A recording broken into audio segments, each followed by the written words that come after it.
This is Brent from PathandTarot, and we are in it here in the Wild Unknown. We're using a suite of cards by the Wild Unknown, the Tarot deck, and the Animal Spirit Oracle. It's a sunny day right now, so let's usher in the sun. Maybe we'll use its energy and see if it can help us come up with a worthwhile message for you here. So if and whenever you see this, you can use it if you'd like to. So all you gotta do is just take a moment and think, hey, what are the things that I need to know about, or maybe the things that you aren't aware of, just like hidden stuff, things you're not paying attention to. Because the tarot is really good at kind of just pointing at that, going, hey, you should look at that.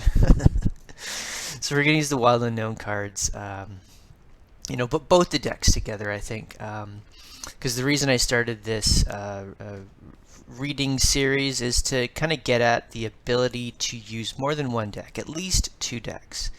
Because when you do that, you get like a higher definition in your reading, the higher potential for like patterns to arise. Maybe you could even call it synchronicity if you want to, but really it's if you look at patterns, then you start to kind of see like a bigger picture in the message, and you can get more out of it.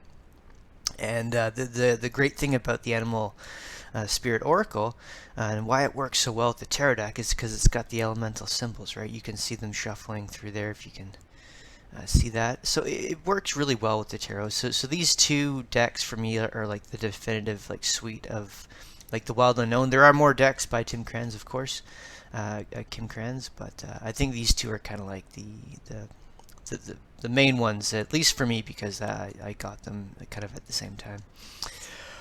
So let's do a message here. We got a tarot card and an oracle card. Oh, interesting.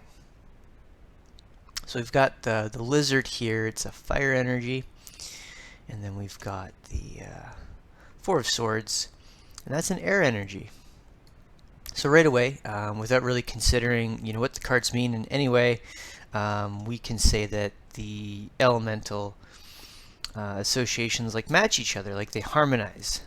They don't match, but the air and the fire, they harmonize each other. So that's you could say that that's like a match if you wanted to say it, right? Because the elements have their associations that match in power. So earth and water, for example, would empower each other. Fire and air would empower each other, and then the mismatching of that doesn't empower. So, and then of course the elements match with each other, and then spirit matches with anything, empowers anything. So what do we got here? So when in and out of balance, that's the cool thing that the Animal Spirit Oracle has that's written into the text, like the guidebook. So the guidebooks are really useful for tarot decks because the artist can write out specific things, and in this case, we can use that. So we can say it's in balance because the air energy empowers the fire energy. So I'd say that's balanced in my opinion. So you've got like a artistic, telepathic, and spiritual energy. So the lizard is an expert in the realm of sensory perception. Isn't that interesting? But here we are with a picture of like the lamb and 4 swords hanging above it. But you've got like the idea of like stillness, right? So like mental power coming from like the lamb's center of the forehead.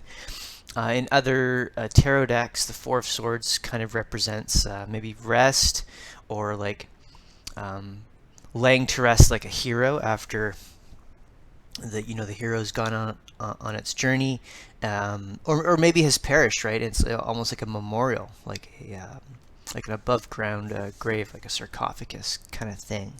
Lots of meaning in that. But in this case, we've got something of like the stillness that comes from the mental power is like protecting the lamb. So in a way, this mental power is allowing you to be like artistic and tap into this like spiritual side of yourself. So you can look at the things in your life that have artistic potential, creative potential. It can be really anything at all, right? It doesn't have, you don't have to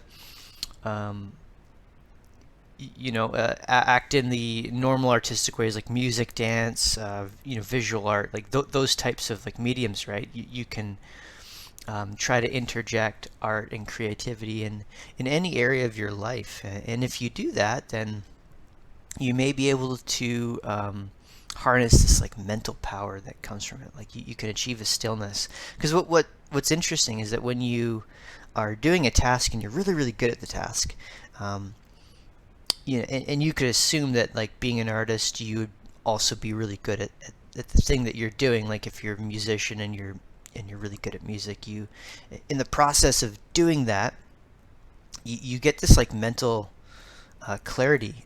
You just like you'll achieve like a flow state if you're familiar with that. Like time just kind of disappears and you're just in the task. So artists feel that a lot when they're making their art. They just kind of get lost in their art. But you can achieve that same effect in any area of your life, provided that you've got a high enough skill level there to kind of get into that flow. But that doesn't necessarily mean you need skill. It just means that you need to be just absorbed in the task of what you're doing. Even if you're learning it for the first time, you can still achieve that sense of flow as you're going through the motions of it, learning things, making mistakes, correcting your mistakes, learning from that. All that. If you're absorbed in it, then you can get there.